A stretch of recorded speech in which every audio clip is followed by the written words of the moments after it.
É sempre uma alegria, mas o desafio é sempre muito grande, né, queridos? Então, estamos aqui com muito temor e tremor diante do Senhor, para compartilhar um pouquinho da sua palavra. Amém? Temos a imagem aí, nós iremos falar hoje sobre o prumo de Deus. Temos aqui a imagem de um prumo. Gente, Deus falou nos meus ouvidos, prumo. E aí eu fui pesquisar e fui destrinchar tudo para chegar aonde o que o Senhor queria nos ensinar através disso.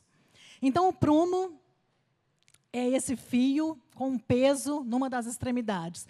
Os engenheiros, pedreiros e arquitetos aí me perdoem o meu conceito talvez superficial, mas o prumo ele é usado nas construções para determinar se a estrutura está verticalmente alinhada com a gravidade e prevenindo, assim, um desmoronamento. É isso? Nós temos 2 textos bíblicos que falam a respeito do prumo de Deus. Você não precisa abrir mais.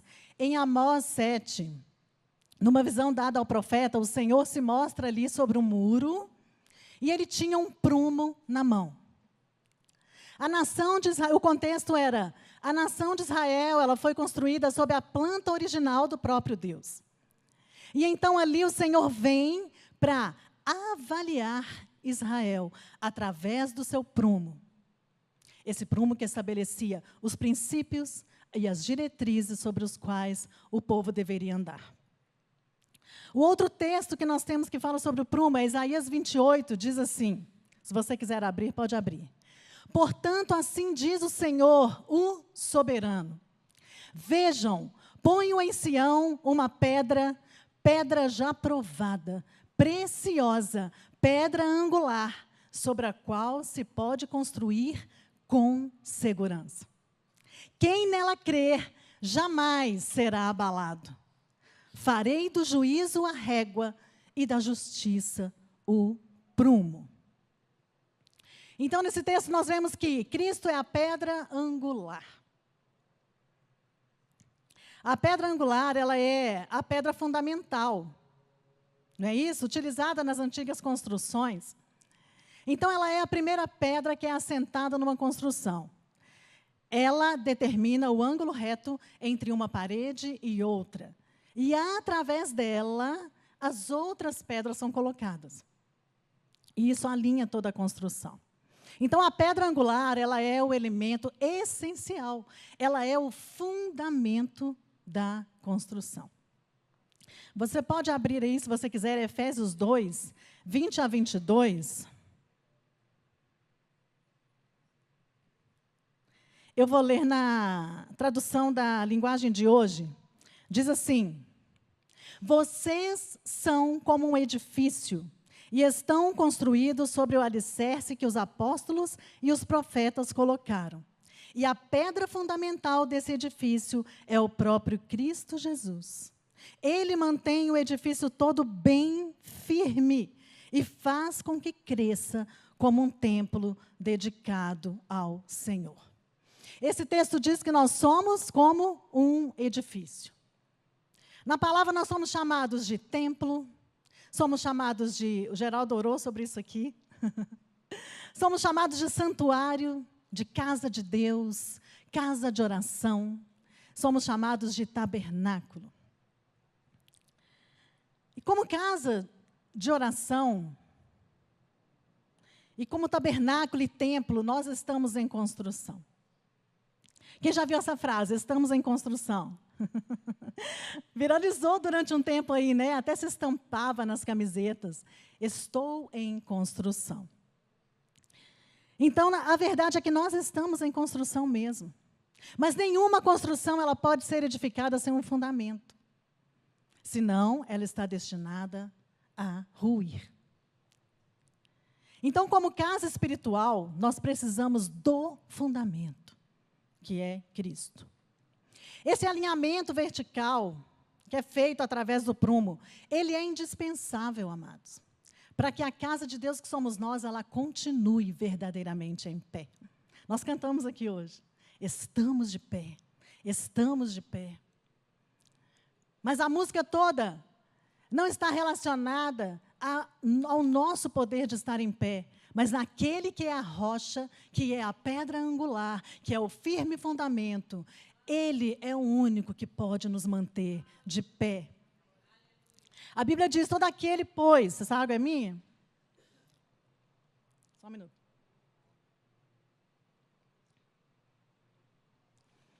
Todo aquele, pois, que ouve estas minhas palavras e as pratica, será comparado a um homem prudente, que edificou a sua casa onde? Sobre a rocha. Amados, nesse mundo que estamos vivendo hoje, onde os valores se inverteram, o feio virou bonito. Vocês já perceberam? Eu não sei que geração é essa que acha umas coisas horrorosas bonito, mas o feio virou bonito. A exploração, o pisar no outro em benefício próprio, isso virou sinônimo de esperteza. Não é assim que diz, olha, o mundo é dos espertos. Não é isso? Então, queridos, o princípio, a palavra princípio, ela perdeu o seu significado. Porque nós criamos um espaço para nossas concessões pessoais. A nossa liberdade de expressão, ela nos dá o direito de opinarmos numa liberdade sem limites. É isso que a gente está vendo. E o problema do que achamos é porque cada um acha uma coisa, não é assim? Então, eu acho aquilo que é conveniente para mim, aquilo que está dentro do benefício próprio e pessoal meu. E aí, qual que é o perigo disso? O perigo é porque, se cada um acha uma coisa, nós criamos vertentes, possíveis vertentes, que, consequentemente, anula o padrão original. E sim, existe um padrão original. E esse padrão, ele é firmado em princípios. O princípio, ele é a base. O princípio é a razão, é a raiz. O princípio é a verdade absoluta. Então, não há espaço para a minha opinião. Princípio não é relativo, ele é inegociável. Existe um padrão. E nós vemos isso na construção do tabernáculo. Deus chama Moisés para subir ao monte, onde ali ele daria as diretrizes para a construção do tabernáculo. E Moisés fica lá 40 dias e 40 noites, envolto numa nuvem de glória, e ele recebe diretamente de Deus as diretrizes para aquela construção. A construção de um lugar para a sua habitação. E quando a gente para meditar ali sobre o tabernáculo, a gente vai vendo que as medidas que Deus passa para Moisés, elas são exatas, elas são precisas. As cores e texturas são passadas por Deus minuciosamente detalhadas, dentro de um padrão estabelecido. Moisés tinha o direito de opinar? Não. Moisés podia virar e falar assim, Deus, desse jeito aqui, eu acho que eu vou fazer um pouquinho diferente aqui, porque eu acho que assim pode ficar melhor. Moisés tinha esse direito? Não. Em Êxodo 25, 8 e 9, diz assim, Deus fala para Moisés assim, e me farão um santuário e habitarei no meio deles, conforme tudo quanto eu te mostrar, para o modelo do tabernáculo e para o modelo de todos os seus pertences, assim mesmo o fareis. Então, era segundo o modelo que foi mostrado. Moisés não tinha opção de fazer diferente. Bom, então, queridos, a boca fala do que está cheio o coração, né? E, mais uma vez, eu vou citar aqui o livro do pastor, porque não tem como, né? Eu estou lendo o livro, estou sendo cheia, edificada por ele. Então, eu quero me basear no capítulo 3, ali, onde ele vai discorrendo sobre o tabernáculo. Então, abre aspas. Ele diz assim, uma de suas frases, nossos valores e hábitos, as características da cultura que construímos, denunciam a quem servimos, a quem prestamos lealdade, fidelidade e honra. Na página 61, ele diz: se quisermos fazer parte do corpo de Cristo, e não apenas de uma organização religiosa, precisamos da vida quebrantada diante da cruz de Cristo, como verdadeiros discípulos, submissos, obedientes e frutíferos. Seremos tabernáculo. Fecha aspas. Então, amados, o que é que nós concluímos disso? Eu só posso dizer que eu sou o tabernáculo, que eu sou morada do Eterno, se a minha vida condiz com o padrão que foi estabelecido por Ele. Tem outro caminho? Não tem outro caminho. Então, ir à igreja, participar de todas as reuniões, exercer o meu ministério com excelência, isso tudo é muito bom. Isso é maravilhoso. Isso é consequência, precisa ser consequência de uma vida mesmo no altar. Mas isso não faz de mim uma casa, se eu faço religiosamente. Deus nos chama para sermos essa casa de oração. E eu só posso ser casa de oração se eu tenho um relacionamento com Ele, se eu tenho uma aliança com Deus. Eu só posso dizer que eu sou morada do Altíssimo se eu já fiz e faço dele a minha morada. O Verbo se fez carne para tabernacular conosco. O tabernáculo, ele tipifica Cristo. Eu só tenho uma aliança com Cristo glorificado se eu recebo primeiro Cristo sacrificado. Então, antes do Santo dos Santos, eu preciso passar pelo altar do holocausto. E nós vamos ver isso aqui um pouquinho à frente. Jesus diz a respeito de si mesmo: eu sou o caminho, a verdade e a vida. Ninguém vem ao Pai a não ser por mim. Queridos, fazer um parênteses aqui, não sei se vocês viram não sei se foi entrevista coletiva, o que foi, que o Papa fez recentemente. Ele declara em alto e bom som que todos os caminhos levam a Deus. Todas as religiões levam a Deus. Eu não posso querer ser exclusivo, nas palavras dele. Eu não posso querer ser exclusivo e dizer que o meu Deus é melhor do que o seu. Ele diz literalmente que Jesus não é o caminho. Olha que nível que nós estamos chegando, amados. Olha o mundo que nós estamos vivendo. Fecha parênteses. Jesus é o caminho, a verdade e a vida. E no livro do pastor, ele traz uma explicação muito profunda sobre as partes que compunham o tabernáculo, o significado de cada uma e a relação direta que isso tem com a minha vida e com a sua. Então, na página 60 ali, ele explica sobre o átrio. O átrio, ele tipifica Cristo como o caminho. E isso está diretamente relacionado ao nosso corpo, ao nosso físico. Temos um outro compartimento que se chama Santo Lugar. O Santo Lugar, ele é a verdade. E isso está relacionado à nossa alma. E o Santo dos Santos, que é a vida, está diretamente relacionado ao Espírito.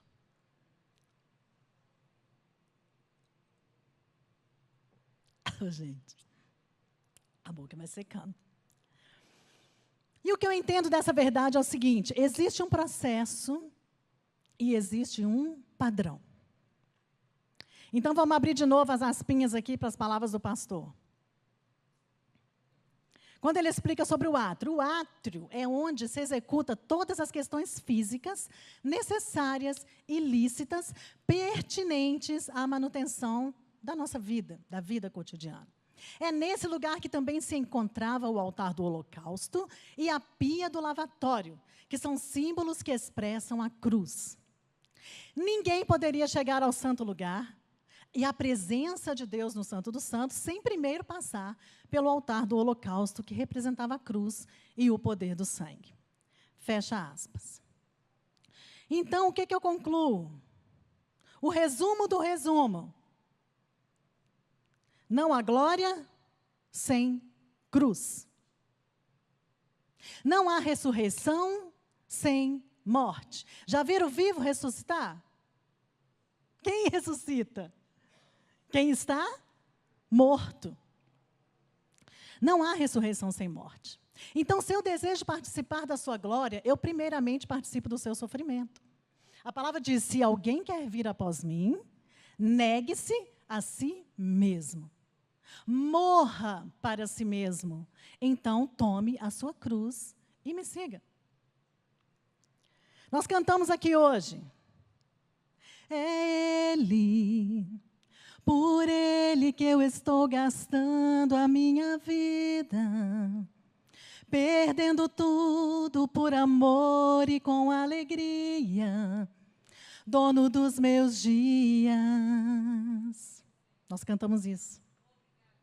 Essa precisa ser a verdade que expressamos, não somente com a nossa boca, não somente numa música, mas esse precisa ser um estilo de vida. Eu morro para mim mesmo e vivo para Ele.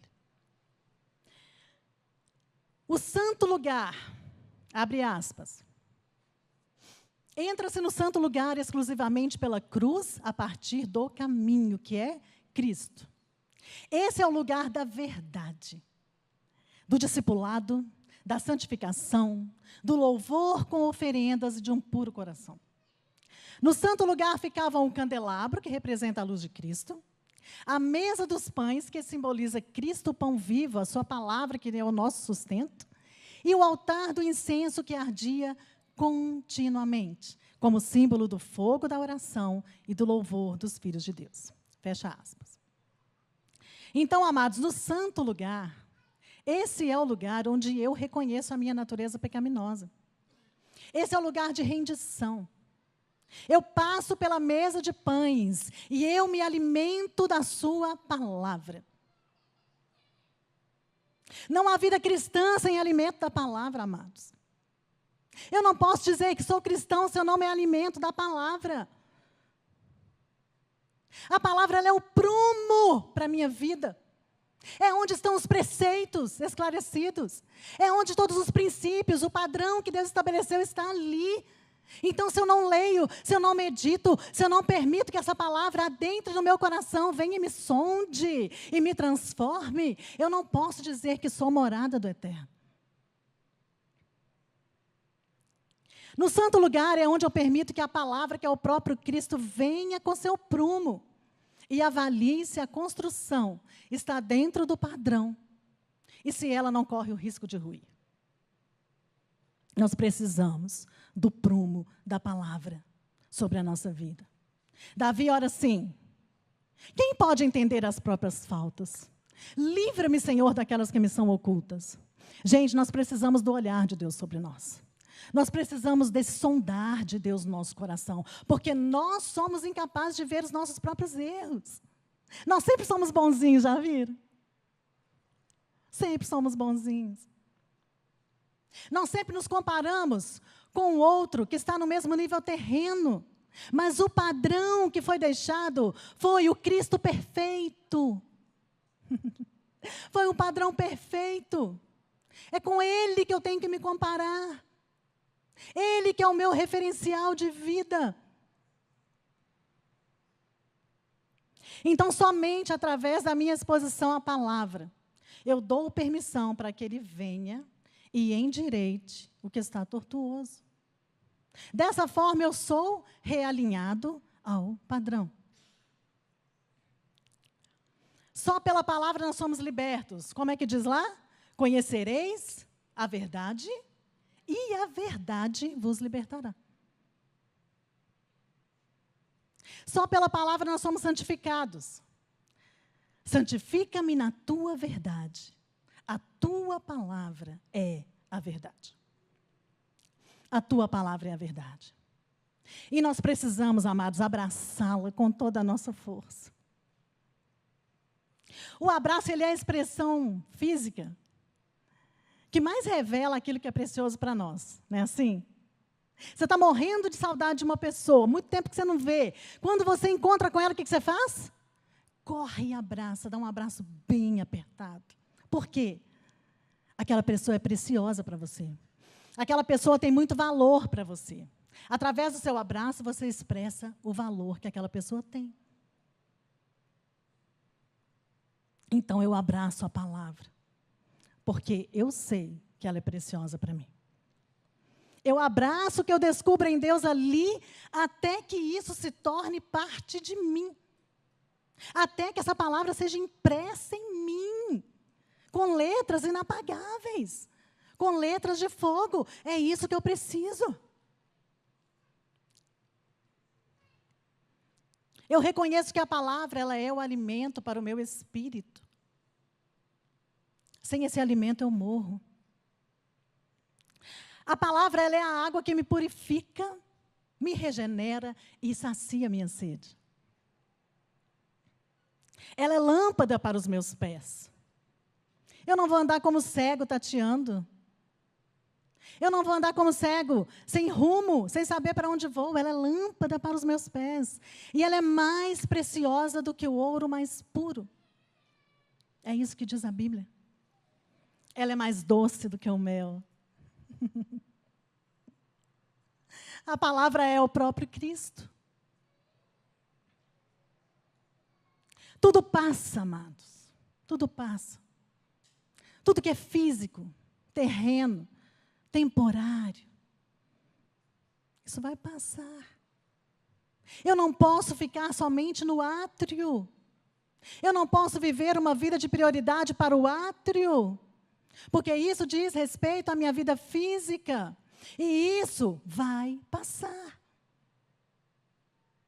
A Bíblia diz que a única coisa que não vai passar é a sua palavra.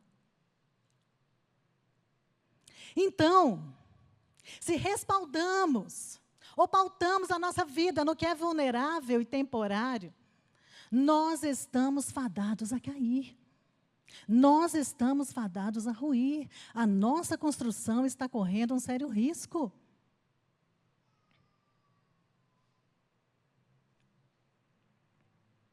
Então, eu passo pela mesa de pães, eu passo pelo candelabro. O candelabro é onde eu me exponho à sua luz. É onde eu permito que ele venha e lance luz nas minhas trevas. Os meus olhos são abertos, o engano, todo o sofisma é dissipado pela verdade de quem ele é e de quem eu verdadeiramente sou. Então, no santo lugar, é onde eu conheço a Deus e onde eu conheço a mim mesmo. E quando eu recebo a revelação do celestial, todos os ícones e referenciais terrenos aí que eu criei, ou que eu pautei a minha vida, e tomei como exemplo para mim, isso cai por terra. Porque não tem como competir com o que é perfeito, tem? Todo homem, querido, é fadado a cair. A Bíblia vira e fala assim, aquele que cuida que está em pé, cuide para que não caia. Nós podemos admirar uma pessoa, mas não podemos tê-la como referencial, porque ela não é o padrão original. O padrão original é Cristo. Mas essa compreensão de quem Ele é, ela não pode ser entendida somente no meu intelecto. Eu preciso da revelação do Espírito Santo. Somente o Espírito Santo, a Bíblia diz, é quem sonda as profundezas de Deus. Então, eu não posso ter somente um conhecimento intelectual dentro da minha razão, mas eu preciso de um conhecimento profundo sobre Ele, e que só me é revelado no relacionamento com o Espírito Santo. E é nesse lugar, no santo lugar, é que eu consigo estabelecer esse relacionamento. Deus é grande demais, amados, para caber no nosso conceito racional. Bill Johnson, em um de seus livros, diz assim, ó, é impossível criarmos um conceito sobre Deus maior do que realmente Ele é. Ou Ele é maior do que podemos entender, ou Ele não é Deus. Ele é o padrão. Ele é a medida exata, capaz de me alinhar à sua vontade. a sua vontade que é perfeita como Ele e que faz jus ao seu caráter. Então, uma vez que eu sou exposta ao original, na contemplação do que é perfeito, a santidade de Deus me confronta. A santidade de Deus vai confrontar a minha natureza pecaminosa. Eu vou ser convencido do meu pecado e eu vou ser constrangido a ser como Ele é. Não tem outro jeito. Se contemplamos a Deus, se o conhecemos, se temos uma vida de contemplação, nós queremos ser como Ele é. Então, é nesse lugar, no santo lugar, que eu inicio uma vida de relacionamento com Ele. E como casa de oração, se eu sou verdadeiramente uma casa de oração, esse fogo arde continuamente no altar do meu coração. E nesse processo eu vou sendo edificado, construído e adornado por Ele. Ele é o grande arquiteto da minha vida. Todos os tantos, atributos que poderíamos meditar aqui sobre Deus, mas nós vamos meditar em alguns. Ele é a verdade. Então, se Ele é a verdade, Ele não pode compactuar com a mentira. Qual é o conceito que você tem a respeito de mentira? A Bíblia diz que o diabo é o pai da mentira. Seja ela grande ou pequena, porque ali não especifica. Só que nós, até mesmo com o nosso jeitinho brasileiro, a gente fala assim, mas é só uma mentirinha. Não, mas foi uma meia verdade, não foi assim totalmente uma mentira. Amados, mentira é mentira.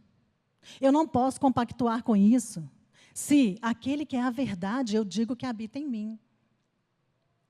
Eu preciso viver uma vida na verdade. A minha vida tem que ser transparente. Deus é santo.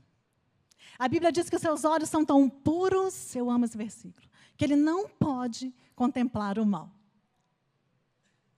Então, quando eu contemplo a sua santidade, eu sou desafiada a ser como Ele é. A Bíblia diz, sede santos, porque eu sou santo. Ele é justo. Então, quando eu reconheço que Deus é justo, eu automaticamente levo uma vida de retidão. Isso se torna inegociável para mim. Porque Deus não pode morar numa casa onde habita a injustiça. Isso é incoerente com a natureza dele. Deus é justo. Ele é imutável, assim como seus preceitos e juízos. Ele é o Senhor. Então, se Ele é o Senhor, só me cabe a função de quê? De servo. Não é isso? Hoje isso também mudou, o conceito. Já falamos sobre isso aqui. Se a gente não cuidar, Deus vira o nosso servo, não é isso? Então, essa função de servo, ela é expressada numa atitude de obediência. Deus é amor, Ele é a essência do amor. A Bíblia diz que eu posso ter todos os dons, mas se eu não tiver amor, o que eu sou? Nada. A Bíblia diz que vai chegar um tempo que o amor de muitos esfriaria. E esse amor é de quem? Você acha? É do ímpio. Porque a Bíblia também diz que só o que é nascido de Deus e conhece a Deus é capaz de amar. Então, só ama aquele que é nascido de Deus. Então, esse alerta, ele é para mim e para você.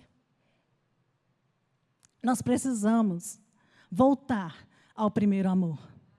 Amados, o nosso coração, diante desse mundo que está vivendo, corre um sério risco de ficar insensível. Nós vamos nos distanciando da fonte de amor, da essência de amor. Sutilmente, nós não percebemos. Então, sem esse relacionamento com essa fonte de amor, eu não consigo amar. Ele é o verbo. Nós estamos hoje bombardeados por tantas vozes e ruídos.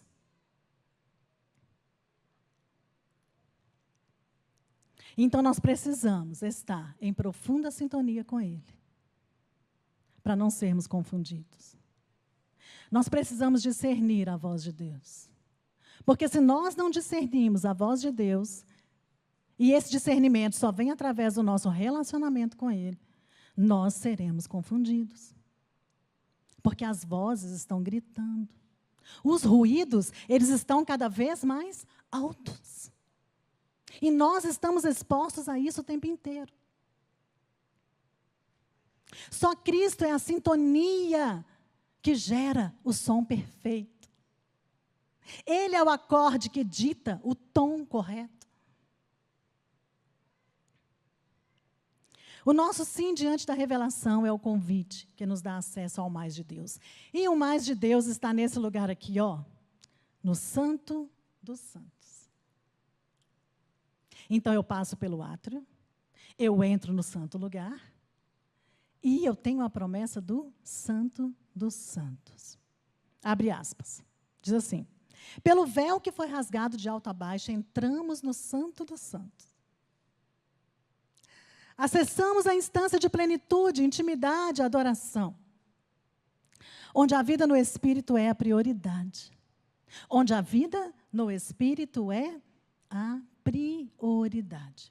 Nem o corpo, nem a alma estão em evidência. Fecha aspas. Então, amados, todo o meu ser, corpo, alma e espírito, precisa estar mergulhado em Deus. Eu entro com ousadia através de Cristo, pelo caminho, num ato de rendição. Os enganos do meu coração, da minha alma, naturalmente carnal, eles passam pelo seu prumo, pelo processo de realinhamento ao seu coração, através da verdade que é a sua palavra. Então, eu sou santificado, eu sou curado, eu sou transformado. O meu coração de pedra, ele dá lugar a um novo coração, puro e quebrantado. Meu espírito é regenerado e capacitado por Ele a acessar o lugar mais íntimo do seu ser, o Santo dos Santos.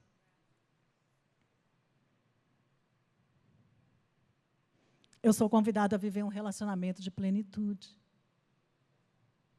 Essa é a expectativa do coração de Deus para mim e para você. Um relacionamento de plenitude, aonde eu posso contemplá-lo e ser impregnado por sua glória. Deus não tem menos do que isso para nós, amados. Deus não tem menos do que isso para nós.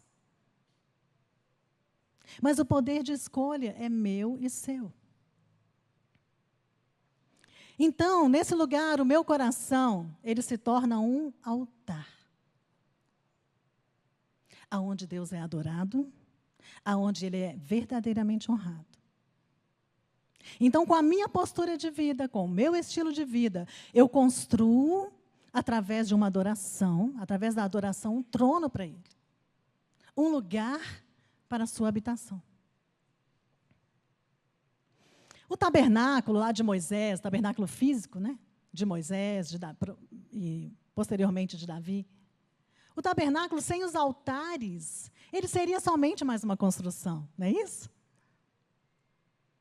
Mas tudo ali era movido por altares erigidos ao Senhor e com significados espirituais. Então, a minha vida precisa estar no altar.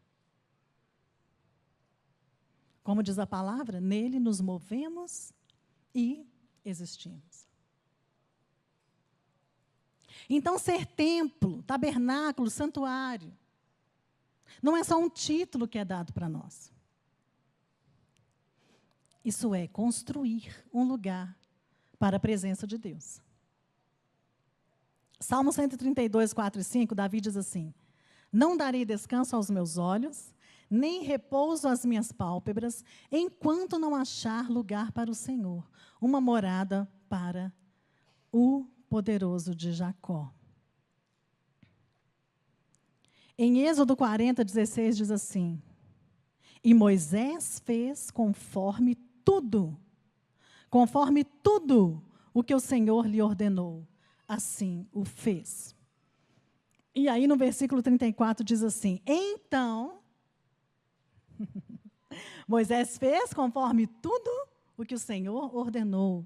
Então a nuvem cobriu a tenda da congregação e a glória do Senhor encheu o tabernáculo.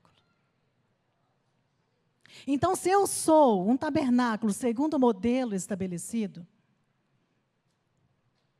a sua nuvem repousa sobre mim e a sua glória enche a minha vida. O fogo do Espírito, ele é o selo que atesta a minha autenticidade como sua morada.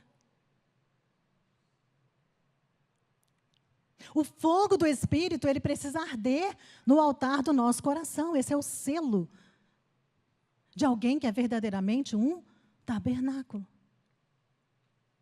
Morada do Eterno. Então, já concluindo, amados, diante do quadro que temos visto da Igreja do Senhor na Terra, nós concluímos que há uma urgência iminente de mudança. Você concorda comigo? Há uma urgência de mudança. Só que isso precisa começar em mim. Diga assim, isso precisa começar em mim. Eu quero citar 3 frases do livro De Volta à Essência, de Jeremy Heidel. Me perdoem aí os experts em inglês. Ele diz assim: a limpeza e a reforma do templo nunca foram tão necessárias quanto em nossos dias. Toda construção que não nasceu do Espírito irá ruir. Nós temos ou não temos visto isso nos nossos dias? Não há dúvida de que precisamos de uma reforma, mas ela só nasce no solo da rendição. Então eu preciso de uma vida rendida. Vou terminar com esses 2 textos. Quiser abrir? Ezequiel 37, 26 a 28. Diz assim: farei com eles aliança de paz. Será aliança perpétua. Estabelecê-los-ei e os multiplicarei. E porei o meu santuário no meio deles para sempre. O meu tabernáculo estará com eles. Eu serei o seu Deus e eles serão o meu povo. As nações saberão que eu sou o Senhor, que santifico a Israel, quando o meu santuário estiver para sempre no meio deles. Nós somos o Israel de Deus. Apocalipse 21.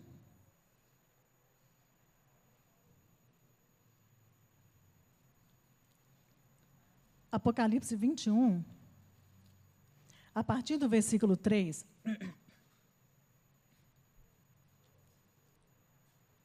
Aqui expressa a recompensa dos que foram encontrados fiéis.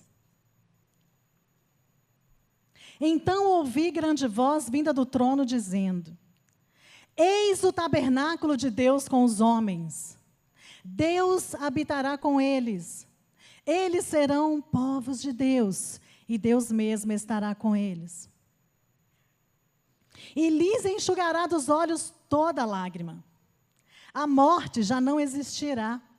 Já não haverá luto, nem pranto, nem dor, porque as primeiras coisas passaram. E aquele que está assentado no trono disse: eis que faço novas todas as coisas. E acrescentou: escreve, porque estas palavras são fiéis e verdadeiras. Disse-me ainda: tudo está feito. Eu sou o Alfa e o Ômega, o princípio e o fim. Eu, a quem tem sede, darei de graça da fonte da água da vida.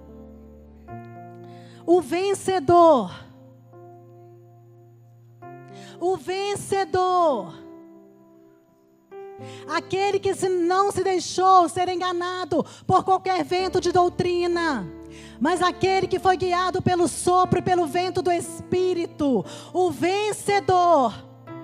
Aquele cujo coração é verdadeiramente um altar de adoração ao Senhor. O vencedor. Aquele que fez do Senhor a sua morada. Cuja casa foi adornada para a sua habitação. Aquele que ergueu no seu coração um trono para que ele se assentasse e fosse honrado, engrandecido. O vencedor. Que não se contentou em ficar somente no átrio, mas ele passou pelo processo do santo lugar, e ele adentrou no santo dos santos, e ele contemplou a face do Rei dos reis, do Senhor dos senhores, e ele foi impregnado por sua glória, o Rei dos reis. Aquele que coroou a ele como rei, o vencedor, herdará estas coisas. E eu lhe serei Deus, e ele será meu filho.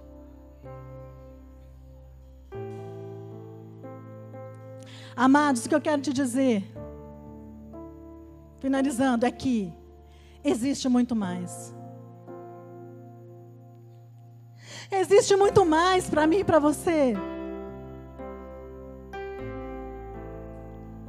Nós precisamos estar firmados sobre a rocha. Nós precisamos estar alinhados ao prumo. Nós precisamos seguir o padrão original.